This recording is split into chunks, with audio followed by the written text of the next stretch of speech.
You're listening to Sienas Soliloquies. A soliloquy is a part of a play where the character speaks their thoughts and feelings out loud regardless of those around them. The purpose of this is to reveal important information or to learn more about a certain character.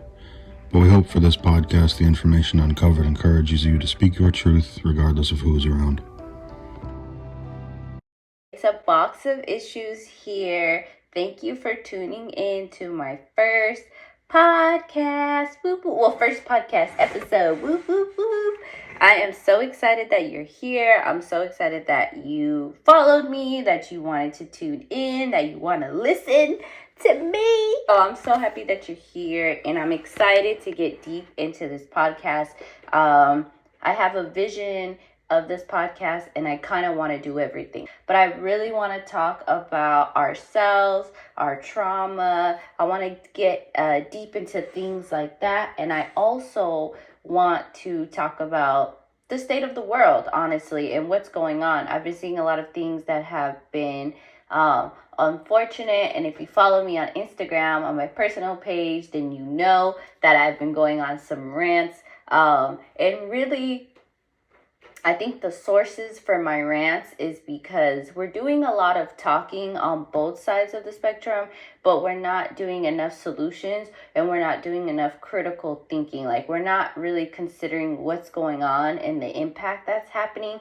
And I understand, like, we all have a lot going on, but when you look at, like, the whole entity of the United States and how it was created and why it was created, we're really not doing anything wrong. But I want us to start shifting our mindset and start thinking about things differently, and really realizing, like, where the power lies, and it's in the people, and it's in you, and it's in me. I'm not saying you got to go out there and start a revolution and start burning shit down, but I would understand it for sure. But I think that knowing your own individual mindset and understanding how we show up in society is super important, and it can really change how we show up for ourselves and how we show up for other people in the world.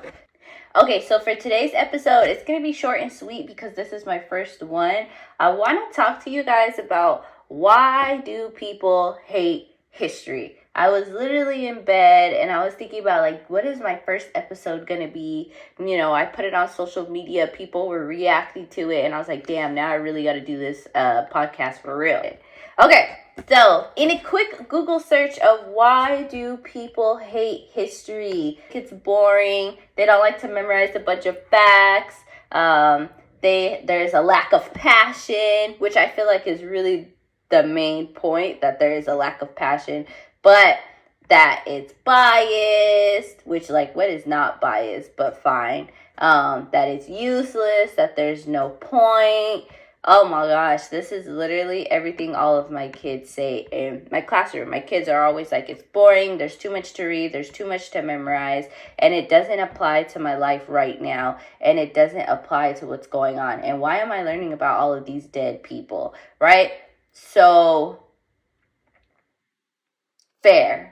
The way we learn history is not how history happened. So we learn history a majority of time from when you start school to when you graduate high school, and even when you go on to college, even though I feel like college kind of lets go of this perspective a little bit more. You learn that history is a timeline.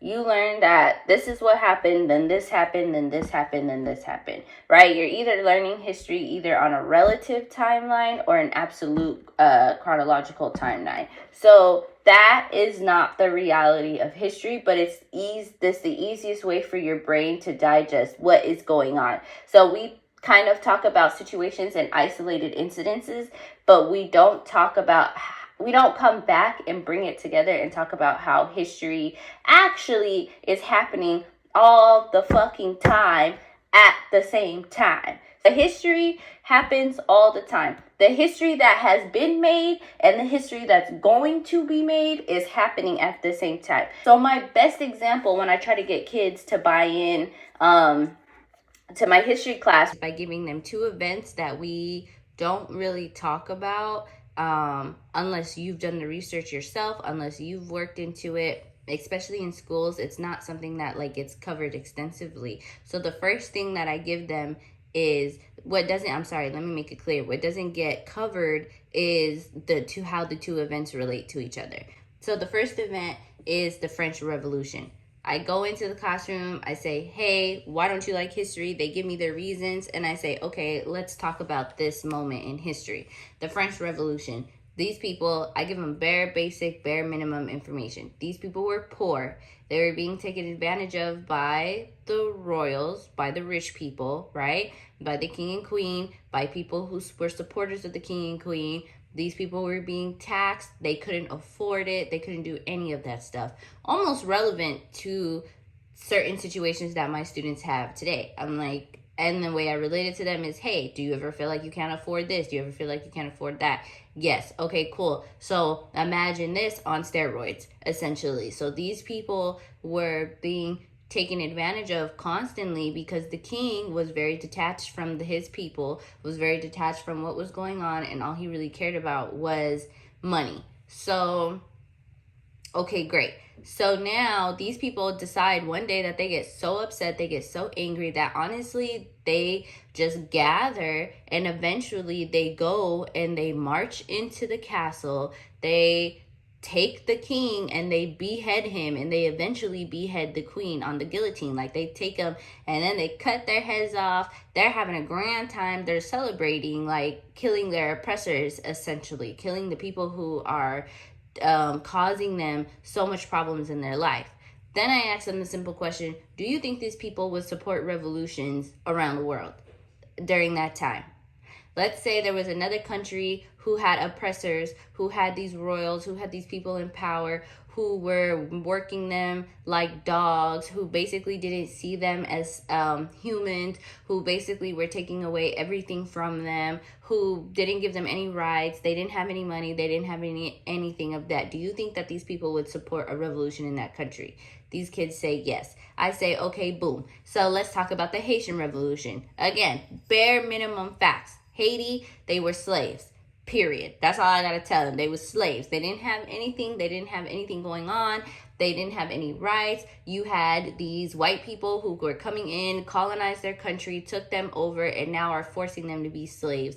And so Haiti, they eventually decide to have their own revolution. They gather together and I don't try to give them too much information. I just try to keep it short and sweet, because with history, sometimes with kids, short and sweet. They gather together, these group of men come together, they decide we're going to have a revolution. This is how we're going to do it. This is what we're going to do. On this day, we're going to kill these slave masters, pass on the message, right? So the slaves pass on the message to everybody. Then Haiti goes into a full-blown revolution. People start burning crops. They start getting rid of the crops. They start taking away their money. And then they eventually get all of these people who were oppressing them. They temporarily get them off of the island. These people start fleeing. Do you think the people of France, who were also in a revolution, are going to support these people? Some kids will say yes, some kids will say no. And that's when I come in and I tell them straight point blank period, they did not. You have to understand that Haiti, which you didn't know before, but what you're going to know now, is a colony of France. So Haiti was trying to revolutionize itself, was trying to free itself from the same person that the poor people of France were trying to free themselves from. But the poor people of France didn't see Haitians as what? They didn't see them as people. Why? So now let's get into this conversation of race. Let's get into this conversation of class. Let's get into this conversation of who's privileged, who's not privileged, all of the things, right? So what I'm trying to do in that moment is I'm trying to get them to connect the context clues, because you can say the Haitian Revolution happened during this time, this is what happened, and they were a colony of France, and so they were trying to free themselves, and then the French Revolution happened during this time, and there was this, and then this is what happened, and they were trying to free themselves, right? You can give it to your students on the timeline, but the reality is that if you don't go back and connect the real pieces, if you don't have the real conversations, then history is not fun, history is not engaging, history is boring, right? And I say this to you as someone who's currently a teacher, who's who's trying to get kids into history, but I also say it to you as the adult, or however old you are listening to this, to go and connect the context clues, because that's where the passion comes from. That's where the real information comes from, and that's where the need to understand your past, whether it's yours directly or not, to understand the past, to understand who you are in the present, to help you move in the future. So that is why it is so important, and that is why it is so crucial to know that the way history is taught is not beneficial to your brain, number one, but it's also not beneficial to understanding and realizing why is it important to understand what has happened in the past. The fact that the French couldn't even see, the fact that the poor French class couldn't even see that they were kind of fighting for the same things, or they couldn't put their differences aside in order to unite for the true thing, then this becomes where the issue lies, right? And this is where we are today. And these are a lot of the problems that we have today, is that a lot of people are not really willing to put like their feelings and their pride aside for the greater good. So that is why me personally, and I would hope that a lot of people who are historians feel like, for me, that's where it really comes through, and that's where the passion for history comes through, because it's the in-between. It's the context clues. It's the bigger ideas. It's the theories. It's the more obtuse thinking that is required, that creates a love of history. I wouldn't say that it's required, but it creates a love of history, and it creates a love to connecting to who you were in the past, so that you can be more grounded in the present, so that you know exactly where you're going in the future. You need to know your past in order to understand where you are, in order to understand where the future is going. Because if history always repeats itself in the present, then you can make an educated guess, you can make a hypothesis, you can make an inference of where we are going to go in the future if we don't recognize the signs of the past. I feel like we can only process like one lifetime, right? So one lifetime would be your parents, maybe your grandparents, but your great-grandparents' lifetime, you can hear the stories, you can understand it, but you can't really process it. But you need your great-grandparent, you need your grandparent, and you need your parent to tell you who you are today, so that you can know how to move in the future, knowing the information from the past.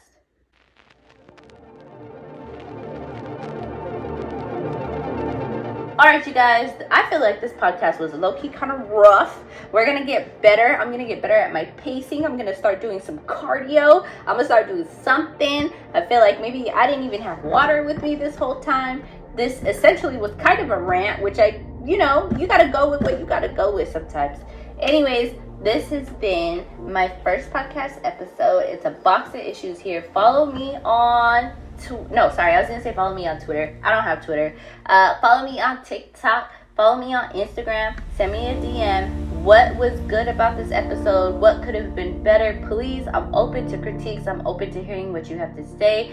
Share it with your friends. Share it with your families. Share it on social media. Let people know that I'm here and I got something to say. Period. So please like, comment, subscribe.